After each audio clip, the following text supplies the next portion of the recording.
जब बच्चा पढ़ नहीं रहा होता, यूनिवर्सिटी जा रहा होता है लेकिन अटेंडेंस पूरी नहीं होती हर साल, और जब कोई ऐसे बच्चे नज़र आते हैं हमारे बच्चे के साथ मिलते जुलते हुए जिनको देख के हमें लगता है कि ये ठीक नहीं है, और जब वो माँ बाप से रोकते हैं तो वो आगे से कहता है आप कौन होते हैं मुझे रोकने वाले, सारे बच्चे रातों को 3 बजे घर आते हैं, तो मैं अगर 3 बजे आता हूँ तो फिर आप मुझे क्यों रोकते हैं। सारे बच्चे ये करते हैं तो मैं भी करूँगा। सारे बच्चे पार्टी करते हैं, आप ओल्ड स्कूल हैं और हमारा न्यू स्कूल है, और न्यू स्कूल में तो ऐसा होता है। तो मुझे ये बता दीजिए कि जब बच्चों को यही पता ना हो कि इज्जत किस चिड़िया का नाम है, जब लोग ये समझे कि इज्जत वो होती है जो दूसरे करते हैं, पर दूसरों को तो हकीकत पता नहीं होती, अगर वो इज्जत कर भी रहे होते हैं तो क्या ज़रूरी है कि वो इज्जत असली इज्जत हो। तो दर हकीकत क्या बच्चों को टीन एज में पता चलता है कि इज्जत वो है जो हम खुद अपनी करते हैं। आप में से कितने लोग हैं जिनके पास ये तसव्वुर ज़िंदगी में मौजूद है कि असल इज़्ज़त वो है जो हम खुद अपनी करते हैं, और जो दूसरे इज़्ज़त करते हैं, जो शहर वाले इज़्ज़त करते हैं, वो जब हम घर आते हैं तो वो इज़्ज़त बाहर ही रह जाती है। जब ज़माना जो हमारी इज़्ज़त करता है वो हम घर लेके नहीं जा सकते, वो बाहर ही रह जाती है।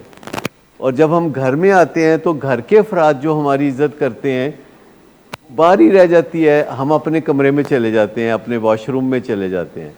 असल इज़्ज़त जो है वो वही है कि जो आप आईने में अपने आप को देखते हैं और अपने बारे में आप कहते हैं कि तुम कैसे आदमी हो, ठीक, तो वो असल इज़्ज़त है। लेकिन टॉक्सिक फ़ज़ा कैसे होती है जब वालिदैन कहते हैं कि भाई यूनिवर्सिटी जाते हो, तुम्हारी फ़ीस देते हैं, तो तुम क्लास में क्यों नहीं जाते। तो वो कहते हैं आप ओल्ड स्कूल हैं, बस मुझे ज़रूरत नहीं है क्लास में जाने की। और जब फिर रातों को 3-3 बजे आते हैं और आके भी फिर सोते नहीं हैं, फिर स्मार्टफोन पे मैसेजिंग शुरू हो जाती है, फिर राब्ते शुरू हो जाते हैं। जब ये चीज़ें होती हैं तो नेचुरली वालिदैन और बच्चों के दरमियान ये फ़ज़ा ख़राब होनी शुरू हो जाती है ना। जब वो कहते हैं कि जल्दी सो जाओ, पढ़ते नहीं, तुम्हारा इम्तिहान नज़दीक है, और वो हमसे उम्मीदें लगाए बैठे होते हैं, तो फिर उनसे इख्तलाफ हो जाता है वालिदैन से, तो इससे होती है ना फ़ज़ा ख़राब। मतलब कोई ऐसा हो सकता है कि एक बच्चा अपना यूनिवर्सिटी जाता है, पढ़ता है, शाम को 5 बजे घर वापस आ जाता है, उसके बाद माँ बाप के साथ गपशप करता है, रात को 10 बजे 10:30 बजे सो जाता है, सुबह सवेरे उठ के फिर यूनिवर्सिटी चला जाता है। तो कोई लव यू मिस यू का खेल नहीं खेलता 15 साल की उम्र में, और अपनी पढ़ाई के बारे में संजीदा रहता है, चोरी चोरी ये फ़ैसला नहीं करता कि पढ़ना मैंने कोई नहीं, स्टूडेंट का लेबल लगा के रखना है, स्टूडेंट का लेबल लगा के रखना है, पढ़ना मैंने कोई नहीं।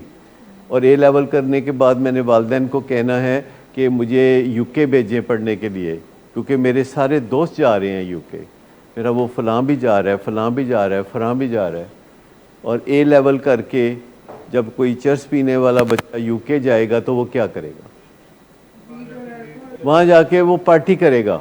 वहाँ माहौल ऐसा है कि उसकी जो थोड़ी बहुत झिझक है वो भी ख़त्म हो जाएगी। वहाँ शराब की पार्टियाँ और इन चीज़ों में वो हिस्सा लेगा, और किसी न किसी तरीके से उसकी ज़िंदगी आगे बढ़ेगी। काफ़ी इम्कान है कि वो जिस डिग्री के लिए गया था वो करके नहीं आएगा, और फिर एक दिन जब वो वापस आएगा तो कोई उससे पूछ सकता है कि तुम्हारी डिग्री कहाँ है, कोई पूछ सकता है। अगर पेरेंट्स पूछें तो वो कहता है कि तुहानू मेरे ते एतबार नहीं, ऐसे वजह नाल ते मैं तुहानू नफरत करना, आई हेट यू। वो कोई डिग्री लेके अगर नहीं आता तब भी उसको कोई पूछ नहीं सकता। पेरेंट्स के बारे में अकाउंटेबिलिटी लेना। पेरेंट्स पूछें एक बच्चे को जो लंदन से रह के आया 4 साल और बहुत अच्छी इंग्लिश बोलता है, और वालिदैन जो हैं वो ओल्ड स्कूल हैं, और वो पूछ सकते हैं कि तुम्हारी डिग्री कहाँ है। ये है असल बात कि पूछने वाले हालात हैं कि नहीं, पूछने वाले हालात हैं कि नहीं। क्या रिट है फादर की, जो इन्वेस्टर है जिसने कोई $3 लाख खर्च किए हैं, गूगल पे जाके ये स्टडी करें कि जो ओवरसीज स्टूडेंट होते हैं उनका क्या बनता है। अगर फ़र्ज़ करें आप मुझे कहते हैं कि कल आप रीगल चौक में खड़े थे और एक ट्रैफिक कांस्टेबल ट्रैफिक कंट्रोल कर रहा था, यकायक उसकी दुम निकल आई और घूमती घूमती हवा में चली गई और वहाँ एक स्क्रीन बन गई और CNN की खबरें आने लगी, तो मैं मान लूँगा। लाइफ से एग्जांपल ना दें, go to Google and study. Google पे जाके स्टडी करें कि जो स्टूडेंट बरतानिया से ऑस्ट्रेलिया जाते हैं उनका क्या बनता है। वहाँ तो हर स्टडी होगी ना। आपको पता है स्टूडेंट्स बरतानिया से ऑस्ट्रेलिया क्यों जाते हैं? तो कम से कम माँ बाप तो नहीं होंगे ना सर पे पूछने वाले कुछ, लेकिन कुछ तुक बनती है कि बंदा UK में पैदा हो और वो ऑस्ट्रेलिया जाए, ऑस्ट्रेलिया में पैदा हो तो जाए वो उधर UK। जी कॉमनवेल्थ है ना, लेकिन असल में तो मसला कुछ और है ना, गलत विचों कुछ और है। लेकिन जनरल बात कर रहा हूँ कि माँ बाप के साथ फड्डा डाल लेते हैं और माँ बाप को ना समझ लेते हैं। ओल्ड स्कूल जैसे आप भी फरमा रहे थे, वालदैन ओल्ड स्कूल, ये जो सोच है कि वालदैन कैसे ओल्ड स्कूल हो सकते हैं। मुझे ये बताइए कि वो अभी जी रहे हैं, अगर वो जी नहीं रहे तो वो ओल्ड स्कूल हो सकते हैं। अगर वो 40 साल पहले फौत हो गए थे तो वो ओल्ड स्कूल हो सकते हैं। लेकिन जो वालदैन ज़िंदा हैं, मेरे वालदैन या आपके वालदैन या किसी के वालदैन जो ज़िंदा हैं, वो तो ओल्ड स्कूल नहीं हो सकते। ओल्ड स्कूल तो वो होगा जो मर मिट गया। कि एक बंदा है जो आज की दुनिया में आपके साथ जी रहा है और आपसे पहले आया था वो दुनिया में, वो ओल्ड स्कूल कैसे हो गया? जनरेशन गैप उसका नहीं है, जनरेशन गैप कोई आपका है कि आपको हिस्ट्री का नहीं पता। हालांकि हम सबको हिस्ट्री का पता होना चाहिए कि पिछले 50 साल में दुनिया में क्या हुआ, पिछले 100 साल में क्या हुआ, पिछले 1000 साल में क्या हुआ, पिछले 10,000 साल में क्या हुआ। अगर हमें ये पता हो तो सारी गुत्थियाँ सुलझ जाती हैं कि पिछले 50,000 साल में क्या हुआ, इंसान दुनिया पे आया कब था। आप में से किसी को पता है कि इंसान, हजरत इंसान दुनिया पे आया कब था? इंसान 2.5 लाख साल पहले इस दुनिया में आया था और 2,40,000 साल तक इंसान बोला नहीं, और पिछले 10,000 साल में इंसान ने बोलना शुरू किया, बातें करनी शुरू की, और जो ही उसने बातें करनी शुरू की उसने तरक्की करना शुरू कर दी। और पहले बस एक ही प्रोफेशन था सबका 10,000 साल पहले, काश्तकारी, और फिर आहिस्ता आहिस्ता उन्होंने दूसरे प्रोफेशंस अपनाने शुरू कर दिए। तो इंसान 10,000 साल से दुनिया में है और रिकॉर्डेड हिस्ट्री 10,000 साल से मौजूद है। एक बहुत ही अच्छी किताब है, अगर आप में से कोई पढ़ना चाहे, the history of Mankind, homo sapiens. Homo sapiens किताब का नाम है।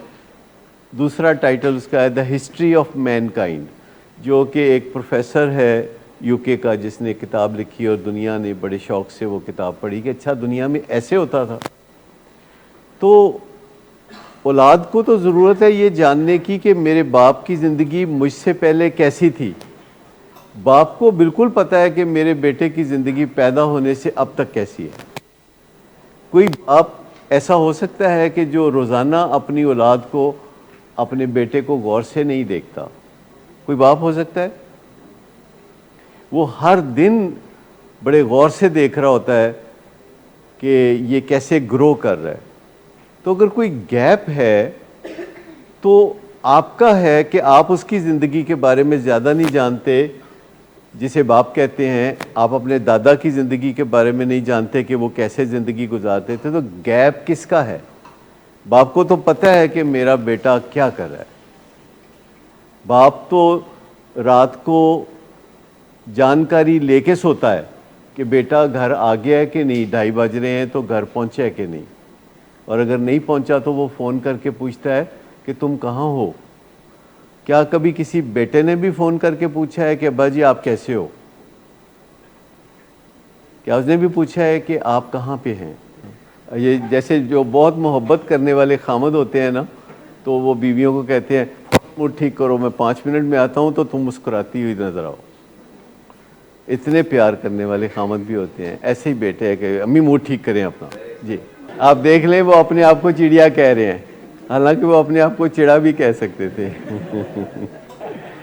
देखिए ये बात बिल्कुल ठीक है कि चिड़िया बड़ी हो गई है, और जब चिड़िया बड़ी हो जाती है तो उससे बातचीत सीखनी पड़ेगी।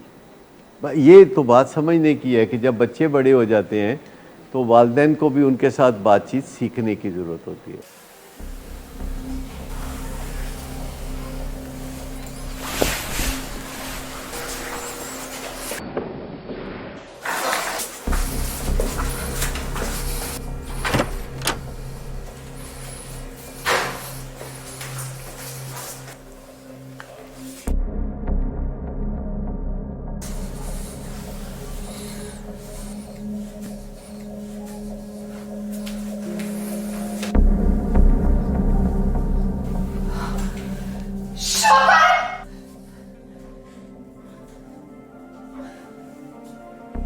शराब नोशी की वजह किरदार की खराबी नहीं, मूड की खराबी है।